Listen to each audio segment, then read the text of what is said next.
지난해 9월 23일 독일 베를린에 설치된 평화의 소녀상에 대해 일본이 난리를 치고 있습니다.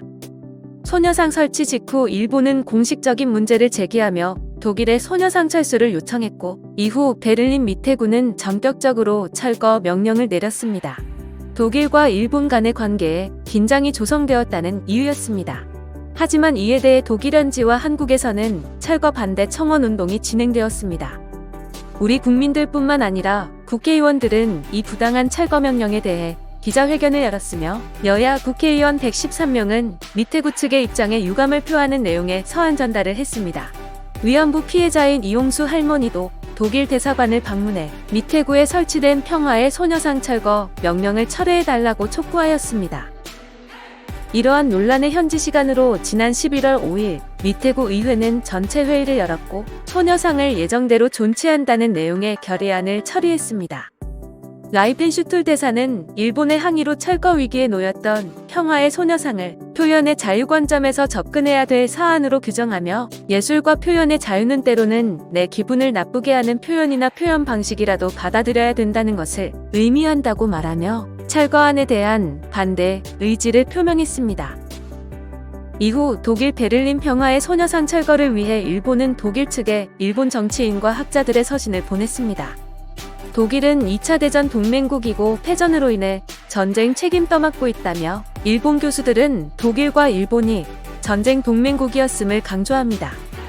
삼국동맹 조약을 기초로 일본과 독일은 2차 대전 동안 유엔에 대항해 동맹국으로서 싸웠다. 두 나라 모두 유엔의 손에 끔찍한 민간인 손실을 입었는데, 이는 전쟁 범죄로 해석되어야 할 손실이다. 그런데도 전쟁 후 일본과 독일 모두 2차 대전과 전쟁 범죄에 대한 모든 책임을 져야 했다. 이렇게 일본과 독일이 전쟁에 졌기 때문에 오히려 전범으로 몰렸다는 주장에 어이가 없습니다.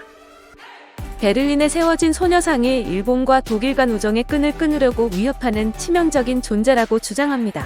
위안부 소녀상은 거짓말의 기초에 세워졌고, 정의기억연대를 비롯한 한국의 반일 친북 운동가들이 거짓 역사와 가짜 정서로 독일 국민의 사고를 조종하기 위해 소녀상을 들여왔다라는 게 일본 교수들의 주장입니다. 강제납치설은 완전히 거짓이며 일본군 명예회복돼야 한다. 한국 여성 강제납치설은 완전히 거짓이고 친북 세력들이 정치적으로 이용했으며, 이로 인해 일본 제국군 장교와 군인들의 존엄과 명예가 훼손됐으니 이들의 명예회복과 사과를 요구한다는 것입니다. 이쯤 되면 가해자의 피해자 코스프레를 넘어 정신적으로도 문제가 있는 사람들이라고 생각이 되어질 수밖에 없습니다. 위안부에 대한 명예훼손도 서슴지 않고 한국 여성들이 위안부가 된 주된 이유는 돈 때문이었고, 사실 위안부들이 대령보다 몇 배나 많은 돈을 벌었다라고 주장합니다. 당시 매춘은 합법적이었고 위안부들은 잘 보살핌을 받았는데, 이런 상황에서 군이 여성을 강제 연행하는 것은 상상할 수 없는 일이라며 일본군의 책임을 면제시키려 시도하고 있습니다. 일본 교수들의 역사 지우기는 이제 위안부 강제 동원을 인정한 일본 국내외 공식 자료도 부인하는 데까지 이르고 있습니다. 일본 정부는 강제 납치 증거가 없다는 사실을 한국 정부에 전달했지만, 한국 정부는 국민들이 이를 받아들이지 않을 것이라며 일본 정부의 강제 납치를 인정해줄 것을 간청했고, 그래서 고노다마가 탄생했다고 합니다. 이렇게 노골적이고 반역사적인 주장들을 일본 대학에서 교수 직책을 갖고 있는 학자들이 외국의 학자들에게 거리낌 없이 말할 수 있다는 사실이 무지를 넘어서 대단하다고 생각됩니다.